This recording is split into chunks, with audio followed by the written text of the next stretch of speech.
آیات میں نے آپ کے سامنے تلاوت کی ہیں۔ پہلی آیت مبارکہ 26ویں پارے میں سورہ فتح کی آیت ہے۔ محمد الرسول اللہ، محمد اللہ کے رسول ہیں۔ والذین معہ اشداء علی الکفار رحماء بینہم، اور آپ کے ساتھ ایمان والے جو لوگ ہیں، آپ کے ساتھی صحابہ کرام، اشداء علی الکفار، ان کی پہلی صفت یہ ہے کہ وہ کافروں کے مقابلے میں سخت ترین، رحماء بینہم، اور آپس میں بالکل رحیم اور شفیق۔ دوسری آیت مبارکہ جو میں نے تلاوت کی، والذی جاء بالصدق وصدق بہ، وہ عظیم انسان جو سچائی لے کر آیا، محمد کریم صلی اللہ علیہ وسلم، وصدق بہ، اور اس کی تصدیق کرنے والا، اس کی امت کا عظیم انسان جناب سیدنا صدیق اکبر رضی اللہ تعالی عنہ۔ حضرات، پچھلے جمعۃ المبارک کو ایک سلسلہ پچھلے 2-3 جمعۃ المبارک سے شروع ہوا، موت کے حوالے سے بات ہو رہی تھی، اور موت پہ فلسفہ موت کے حوالے سے بات ہوئی۔ پھر کچھ انبیاء کرام علیہ السلام کا اس دنیا سے رخصت ہونا، اس کیفیت میں ان کے حوالے سے بات ہوئی۔ آج میں یہ چیز رکھنا چاہتا ہوں، امت محمد صلی اللہ علیہ وسلم کے چند اہم ترین افراد جو ہیں ان کے حوالے سے بات ہوگی، لیکن آج کی ہماری گفتگو حضرت سیدنا صدیق اکبر رضی اللہ تعالیٰ عنہ کی موت کی کیفیات اور ان کی کیفیات جو ہے اس حوالے سے بات کریں گے۔ میں نے عرض کیا تھا اس کے بعد انشاءاللہ خلفائے راشدین کے بعد میں محمد کریم صلی اللہ علیہ وسلم کے اس دنیا کے جو آخری لمحات ہیں ان کے حوالے سے بات ہوگی۔ سیدنا ابوبکر صدیق رضی اللہ تعالی عنہ وہ عظیم شخصیت ہیں جنہیں سیدہ خدیجہ الکبریٰ کے بعد یہ دوسرے فرد ہیں جو اسلام میں سابق الاسلام ہیں۔ اللہ کے رسول صلی اللہ علیہ وسلم کی تصدیق، رسالت کی اور رسالت کے پیغام کی سب سے پہلے خود سیدہ خدیجہ الکبریٰ نے کی۔ ام المومنین سیدہ خدیجہ الکبریٰ سلام اللہ علیہا، اس تصدیق کا جو دوسرا فرد تھا اس کا نام سیدنا صدیق اکبر رضی اللہ تعالیٰ عنہ ہے۔ تیسرے نمبر پر جناب علی کرم اللہ وجہہ، اور پھر جناب زید بن حارثہ رضی اللہ رضوان اللہ علیہم اجمعین۔ ان کی ترتیب آگے پیچھے بھی مختلف مورخین نے لکھی ہے، لیکن جو سب سے زیادہ مؤثر اور سب سے زیادہ غالب ترتیب ہے وہ میں نے آپ کے سامنے رکھی ہے۔ سیدنا صدیق اکبر وہ عظیم انسان ہیں جنہوں نے ایمان لانے سے لے کر آخری لمحے تک اپنے آپ کو محمد رسول اللہ صلی اللہ علیہ وسلم کے سپرد کر دیا تھا۔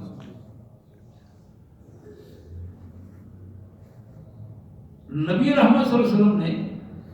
ان کے سامنے ڈائریکٹ خود اسلام کی دعوت رکھی،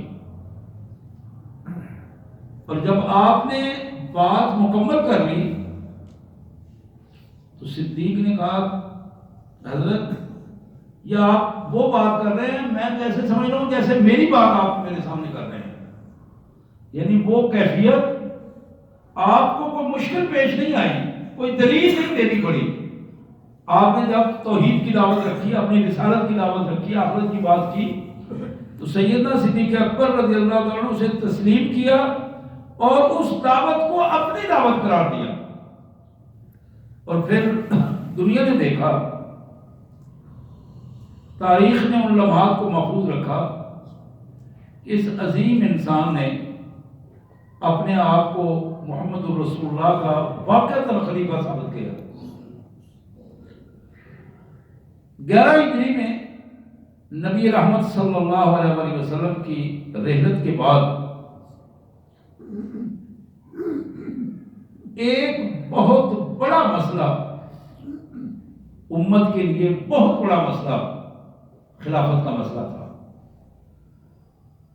اور یہ کائنات کے مالک نے اس کی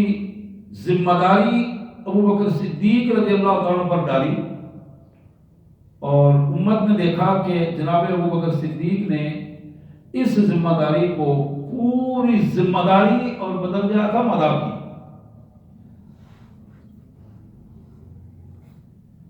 13 ہجری کو یعنی رسول اللہ صلی اللہ علیہ وسلم کے تقریباً 2 سال اور کچھ ماہ بعد یہ جمادی الاولیٰ جمادی الثانی کے دن تھے، 7 جمادی الثانی کی بات ہے، 13 ہجری کو صدیق اکبر تشریف فرما ہے، ساتھ ایک نوجوان بیٹھا ہے، حارث بن کلدہ کا بیٹا، گوشت کسی نے ہدیے کے طور پر بھیجا، امیر المومنین نے اس گوشت میں سے چند لقمے لگائے، 1-2 لقمے جب لگائے، اس نوجوان نے کہا امیر المومنین اس گوشت کو ابھی آپ نے ہاتھ نہیں لگانا، میں نے محسوس کیا ہے کہ اس گوشت کے اندر زہر ہے۔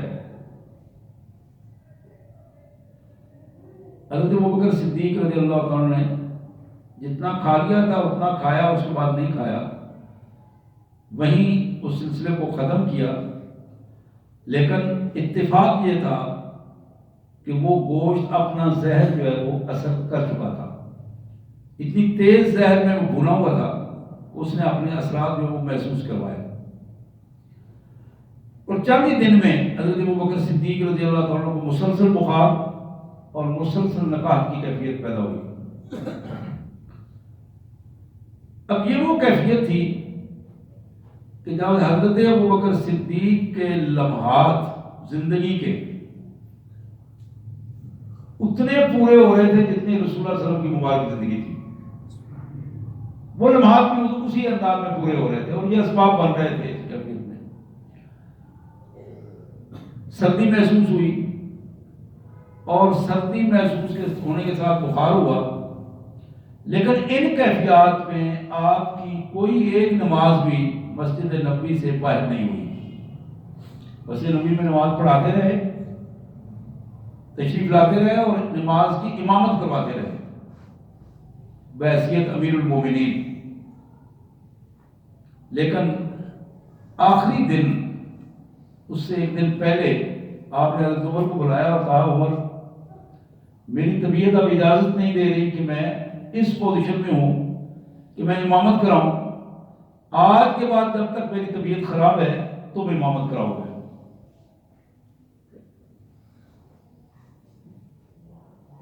فاروق اعظم رضی اللہ تعالیٰ کو مصلی پر کھڑا کیا، اور امامت کی وہ کیفیت آپ نے اس انداز میں ہوئی۔ حضرت ابوبکر صدیق رضی اللہ تعالیٰ عنہ جب زیادہ بیمار ہو گئے تو ساتھیوں نے مشورہ دیا، حضرت عبد الرحمن بن عوف تھے، حضرت طلحہ اور حضرت عثمان غنی، کبار صحابہ کرام، انہوں نے کہا حضرت آپ اجازت دیں میں طبیب کو لے آتے ہیں تاکہ آپ کا علاج تو کرے۔ آپ نے فرمایا کہ میں نے طبیب سے مشورہ کیا ہے۔ ہم نے تو نہیں دیکھا وہ کدھر ہیں طبیب صاحب، آپ بتائیں، آپ ان سے دوائی لے آئے، پھر دوبارہ ان کو لے آئے۔ انہوں نے کہا میں نے طبیب سے مشورہ کیا ہے، اور طبیب نے مجھے جواب دیا ہے انی فعال لما یرید، میں وہی کرتا ہوں جو میرا ارادہ ہوتا ہے، یعنی کائنات کے مالک کی طرف سے یہ حکم ہو چکا ہے میری واپسی کا، اور میں نے اپنے مالک سے مشورہ کیا ہے، اور مالک کا یہ ارشاد ہے کہ فعال لما یرید، جو میں چاہتا ہوں وہ میں کرتا ہوں، اور اس کے راستے میں نہ کسی کی سفارش اور نہ کسی کا کہنا کہلانا کام آتا ہے۔ اب یہ بات سن کر سارے لوگ خاموش ہو گئے۔ امیر المومنین نے اپنے ان چند ساتھیوں کو پوچھا اس وقت جب مجھے محسوس ہو رہا ہے کہ اس دنیا میں میرا وقت کم ہے، مجھے سب سے زیادہ جس چیز کی فکر ہے وہ اللہ کے رسول صلی اللہ علیہ وسلم کے خلیفہ کی فکر ہے۔ جو ذمہ داری مجھ پر ڈالی گئی تھی، میں یہ چاہتا ہوں کہ وہ ذمہ داری انہی قواعد کے مطابق اس بندے کے سپرد کی جائے جو اس ذمہ داری کو ادا کرنے کے قابل ہو۔ آپ نے اسی کیفیت میں بات کرتے ہوئے جناب عبد الرحمن بن عوف، یہ بڑا نام ہے صحابہ کرام میں، جب آپ تاریخ پڑھیں گے تو آپ کو احساس ہوگا صحابہ کرام میں جلیل القدر صحابہ میں خلفائے اربعہ کے بعد یہ بہت بڑا نام ہے جناب عبد الرحمن بن عوف، بڑے صاحب الرائے صحابہ میں سے۔ حضرت ابوبکر صدیق رضی اللہ تعالیٰ نے پوچھا، عبد الرحمن بتاؤ کہ میرے بارے میں تمہاری کیا رائے ہے، خلافت کی کیفیت، اور یہ بتاؤ کہ میں اس ذمہ داری کو ادا کر دینا چاہتا ہوں، ادا کرنا چاہتا ہوں، اب اپنے بعد میرے بعد کون ہوگا، اور پھر عمر کے بارے میں تمہاری رائے کیا ہے، اس کی کیفیت کیا ہے۔ اب ان سارے سوالوں کا جواب عبد الرحمن بن عوف نے بڑے خوبصورت انداز میں دیا کہ میں پوری امت میں آپ کے بعد جب نظر دوڑاتا ہوں تو مجھے عمر سے بہتر کوئی انسان نظر نہیں آتا۔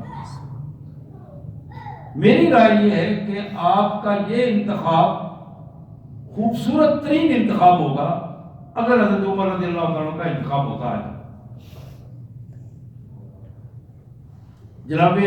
عثمان غنی رضی اللہ تعالیٰ عنہ سے پوچھا، عثمان تمہاری کیا رائے ہے عمر کے بارے میں؟ جناب عثمان غنی نے بڑا خوبصورت جملہ کہا کہ حضرت میں نے جو تجربہ کیا ہے، عمر کا باطن اس کے ظاہر سے زیادہ اچھا ہے۔ بڑا خوبصورت جملہ ہے، عمر کا باطن اس کے ظاہر سے زیادہ اچھا ہے۔ عمر جتنا ظاہری طور پر اچھا محسوس ہوتا ہے، اندر سے کہیں اچھا ہے۔ عام حالات میں لوگوں کے باطن کی کیفیت کا اندازہ نہیں ہوتا۔ تو جناب عثمان غنی رضی اللہ تعالیٰ نے حضرت عمر کے بارے میں جو جملہ کہا، کمال قسم کا یہ جملہ تھا۔ حضرت اسید بن حذیر رضی اللہ تعالیٰ صحابہ کرام میں بڑا نام ہے ان کا، جلیل القدر صحابہ میں سے۔ جناب ابوبکر صدیق رضی اللہ تعالیٰ عنہ نے ان سے پوچھا، اسید تمہاری کیا رائے ہے عمر کے بارے میں؟ اب یہ ملاقاتیں الگ الگ ہو رہی تھی، سب سے الگ الگ ملاقاتیں ہو رہی تھی، الگ الگ رائے لی جا رہی تھی، اور یہ وہ صاحب الرائے صحابہ تھے امت کے جن سے رائے لی جا رہی تھی۔ ایک ہے ہماری مغربی جمہوریت، ایک بندہ ایک ووٹ، ایک بندے کی ایک رائے، اور وہ رائے، وہ بندہ شرابی ہے، وہ بدماش ہے، وہ زانی ہے، اس کی رائے ہے یا نہیں ہے، اس کے گھر میں بھی اس کی رائے قبول کی جاتی ہے یا نہیں کی جاتی، لیکن اس کی رائے ہے۔ اسلام اس رائے کو اہمیت دیتا ہے، لیکن اس جگہ پہ جہاں اس کی ضرورت ہوتی ہے۔ لیکن جہاں بات امیر المومنین کی ہو رہی ہے، جہاں بات مرکزی شورا کی ہو رہی ہے، جہاں جس سٹیٹس کے لوگوں کی بات ہو رہی ہے، وہاں رائے اس قسم کے لوگوں کی ہونی چاہیے۔ یہ وہ کیفیت ہے جس کو اسلام نے ہمارے سامنے رکھا کہ جو صاحب و رائے لوگ ہیں، متقی لوگ ہیں، امت کے صاحب و رائے لوگوں سے رائے لی حضرت ابوبکر صدیق نے۔ تو جناب اسید کہنے لگے کہ حضرت میں نے عمر بن خطاب کے باطن کو پاک دیکھا ہے،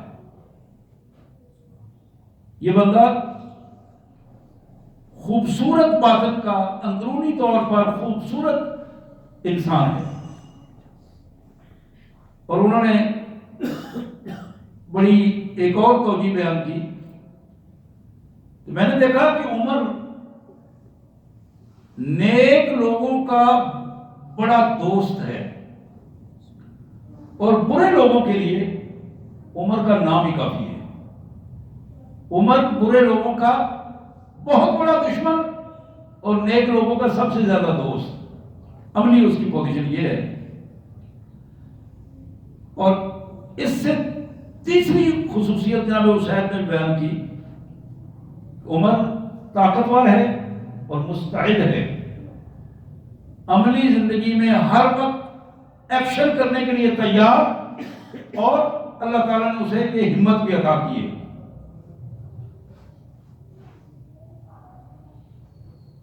یہی رائے جب جناب طلحہ سے لی گئی، طلحہ بھی بڑے صحابہ میں بڑا مقام ہے ان کا، جناب طلحہ کا بھی اور جناب زبیر کا بھی، دو افراد بڑے صحابہ میں بڑا خوبصورت ان کے مقام ہے. جناب طلحہ نے اس بات کی مخالفت کی. وہ کہنے لگے حضرت آپ جانتے ہیں کہ آپ کی موجودگی میں عمر کا رویہ ہمارے ساتھ کیا ہے. ہم میں سے کسی کے ساتھ اگر کوئی کسی سے کوئی آگے پیچھے ہو جاتا ہے تو عمر کا پہلا کام یہ ہے کہ اس کا ہاتھ تلوار پہ ہوتا ہے. تو جب یہ سارا اختیار اس کے پاس آ جائے گا تو یہ تو ہمیں جینے نہیں دے گا. یہ تو پوری قوم کو ایک جکڑ کے رکھ دے گا. جہاں تک اس کی ذاتی نیکی کا تعلق ہے اس کا میں اقرار کرتا ہوں، لیکن میں سمجھتا ہوں کہ اس کی یہ سختی کئی امت کے لیے زیادہ مسئلہ اپنا بنا دے. تو حضرت ابوبکر صدیق رضی اللہ عنہ نے فرمایا طلحہ تم بے فکر رہو، اللہ جب ذمہ داری کسی بندے کو دیتا ہے اس کی اہلیت بھی عطا کر دیتا ہے. اور میں سمجھتا ہوں کہ عمر کی جو سختی ہے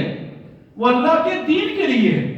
اور جب اللہ کے دین کے نفاذ میں اس کی سختی ہوگی تو یہی سختی اللہ کے دین کے نفاذ کا بہترین غالب کرنے کا ذریعہ بن جائے گی. اور پھر یہ رائے جناب ابوبکر صدیق رضی اللہ تعالیٰ نے اور بہت سارے صحابہ کرام سے لی، اور پھر ایک وصیت نامہ لکھنے کے لیے حضرت عثمان غنی رضی اللہ تعالیٰ جو اس وقت سیکٹری بھی تھے، تحریر کنندہ حضرت عثمان غنی رضی اللہ تعالیٰ جو سیکٹری آف اسٹیٹ انہیں کہا جا سکتا ہے. تو جناب عثمان کو آپ نے فرمایا کہ عثمان آؤ یہ وصیت نامہ لکھو. وصیت نامہ لکھوایا کہ میں عبداللہ ابو بکر بن ابو قحافہ اپنے ہوش و حواس میں خلیفۃ الرسول یہ تحریر لکھوا رہا ہوں کہ میں اپنی اس دنیا میں اپنے آخری وقت میں جو میری دنیا کے آخری لمحات تھے، آخری سانس تھے، میں محمد رسول اللہ صلی اللہ علیہ وسلم کی اس امت کو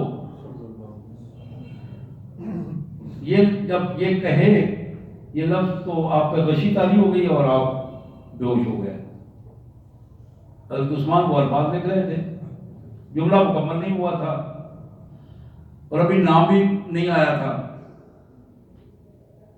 جب حضرت ابوبکر غشی کی کیفیت میں تھے، بے ہوشی کی کیفیت میں تھے، حضرت عثمان غنی اپنی قلم چلا رہے تھے اور انہوں نے جملہ مکمل کر دیا تھا. حضرت ابوبکر صدیق کو کچھ دیر بعد جب ہوش آیا تو پوچھا عثمان میں نے کیا لکھوایا تھا ذرا سناؤ. حضرت عثمان غنی رضی اللہ عنہ نے وہ سارا جو لکھوایا تھا وہ سنا کے جہاں رکے تھے وہاں رک کے آگے جو جملہ کہا اتنا آپ نے لکھوایا تھا یہ جملہ میں نے آگے مکمل کر دیا ہے، کیونکہ میں سمجھتا تھا کہ یہ آپ کی رائے ہے، اس لیے میں نے بجائے اس کے کہ امت کسی فتنے میں پڑتی میں نے اس جملے کو مکمل کر دیا ہے کہ میں امت محمدیہ کے لیے عمر بن خطاب کو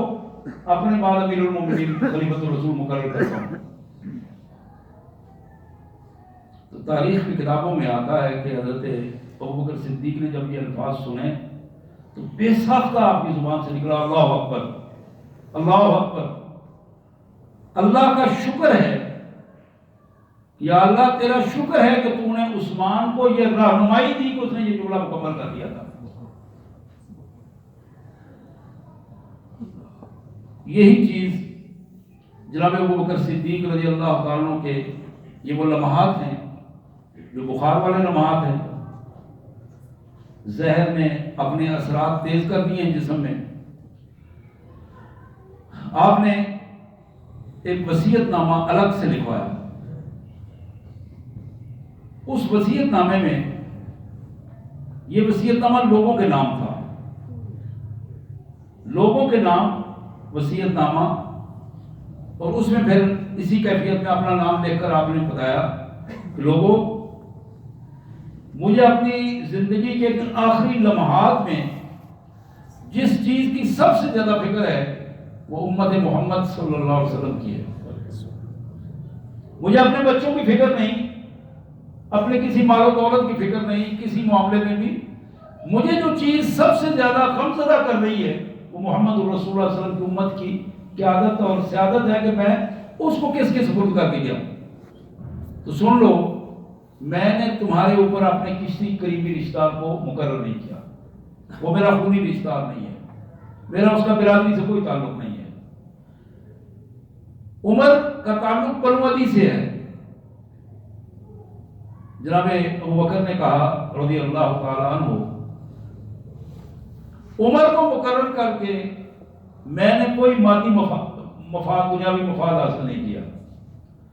لیکن میں تمہیں جو بتانا چاہتا ہوں کہ میں نے ایک مدت سے اس پر میں غور کر رہا تھا، اور امت محمد صلی اللہ علیہ وسلم میں نے جس شخص کو سب سے زیادہ اس کا اہل سمجھا ہے اور اس ذمہ داری کی ادائیگی میں سب سے زیادہ اس قابل سمجھا ہے تو جناب عمر رضی اللہ تعالی عنہ کا نام ہے، اور میں اللہ کی رضا کے لیے اس فیصلے میں حضرت عمر بن خطاب کو امیر المومنین مقرر کرتا ہوں، نامزد کرتا ہوں۔ اب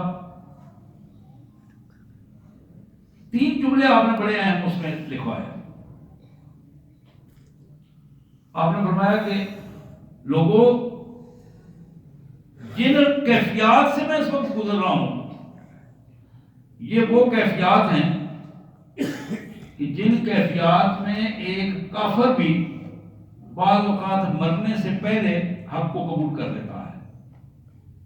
جب موت کی سختی کیفیت آتی ہے تو بعض اوقات ایسا ہوتا ہے کہ ایک کافر جو جس نے ساری زندگی بے راروی میں گزاری ہے، موت کی کیفیت اسے تبدیل کر دیتی ہے اور حق کو قبول کر جاتا ہے۔ اور یہ وہ کیفیت ہے جس کیفیت میں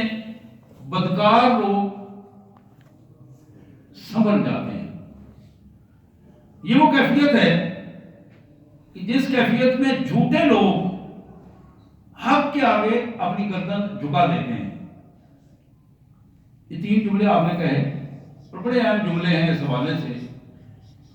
یہ لوگوں کو خطاب کر کے اس وصیت میں لوگوں کے سامنے یہ بات کہی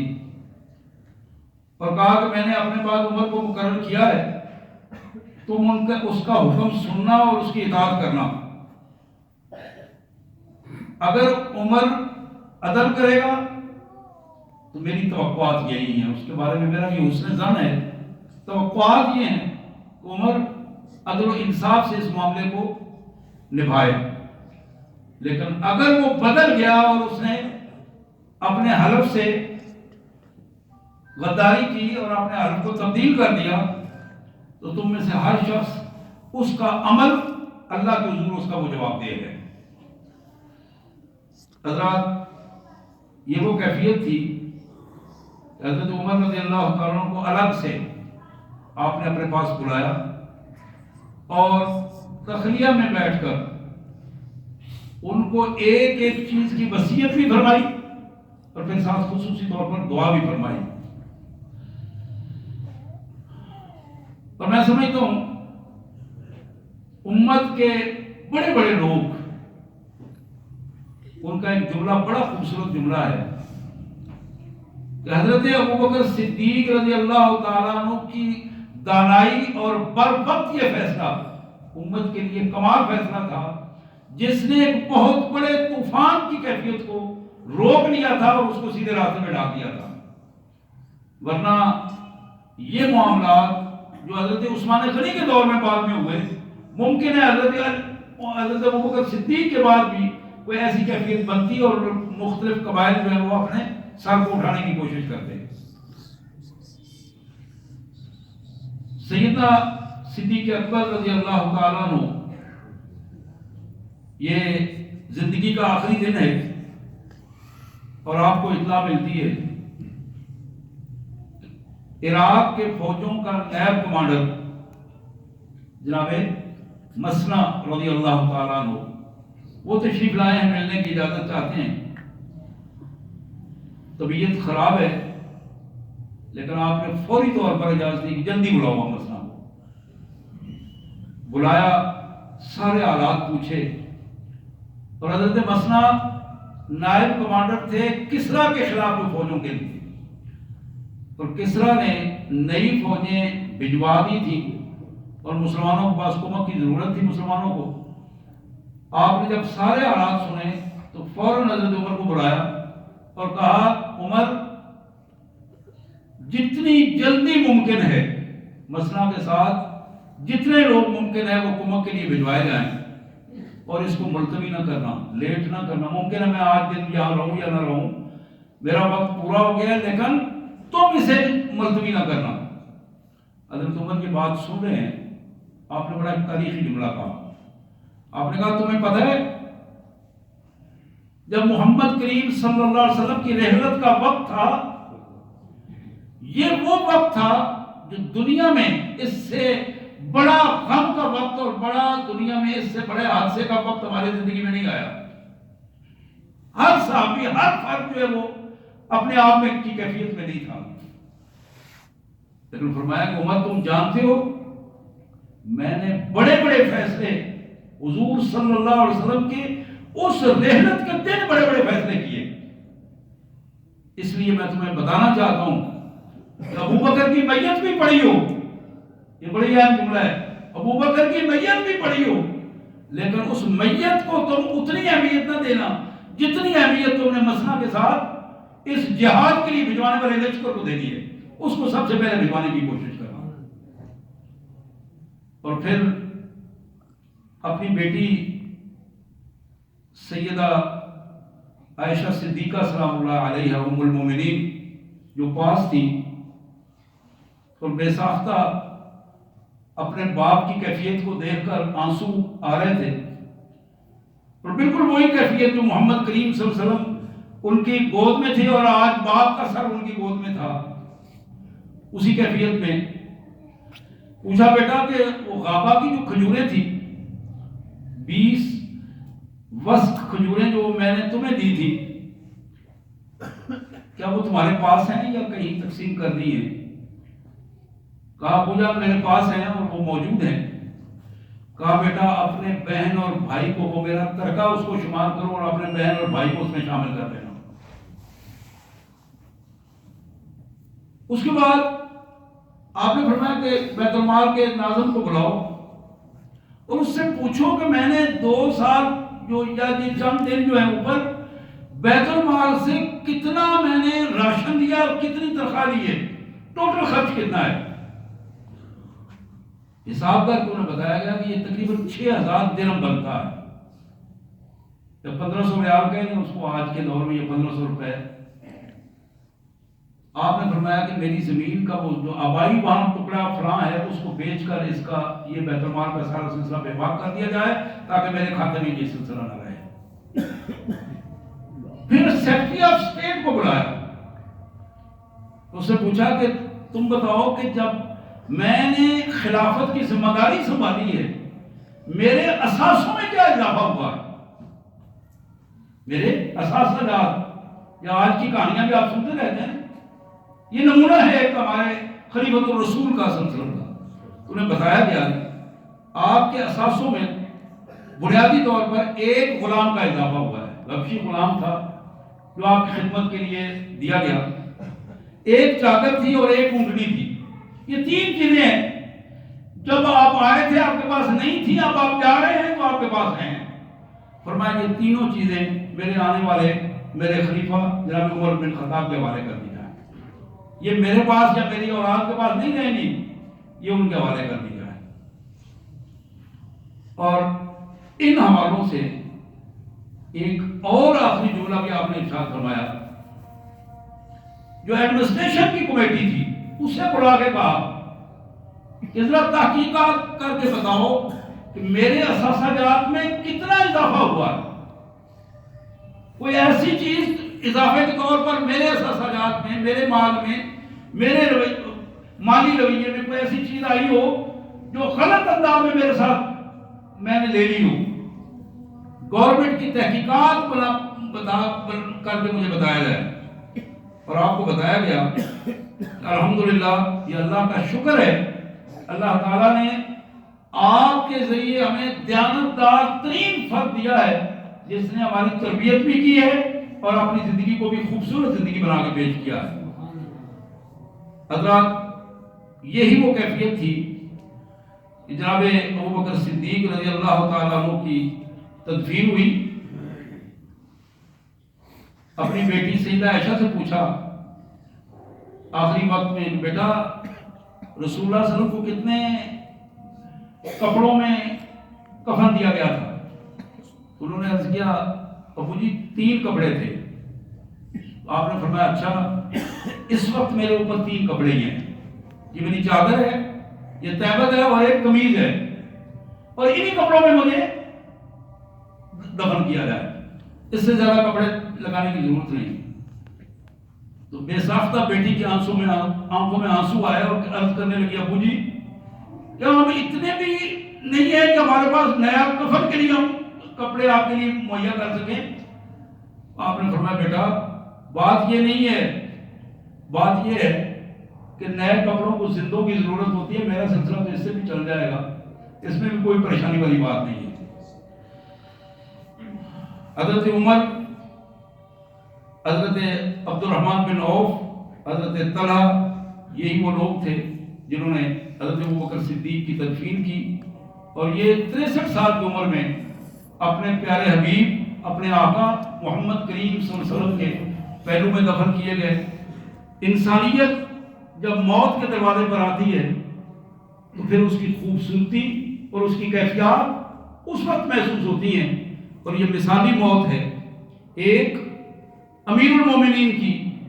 ایک بادشاہ کی، ایک حکمران کی، ایک صحابی کی، ایک انسان کی مثالی موت ہے جو ہمارے سامنے ہے. اللہ سے دعا ہے اللہ تعالیٰ ہماری موتیں بھی ایمان کے ساتھ فرمائے اور ہمیں ایمان کے ان لمحات کو عطا فرمائے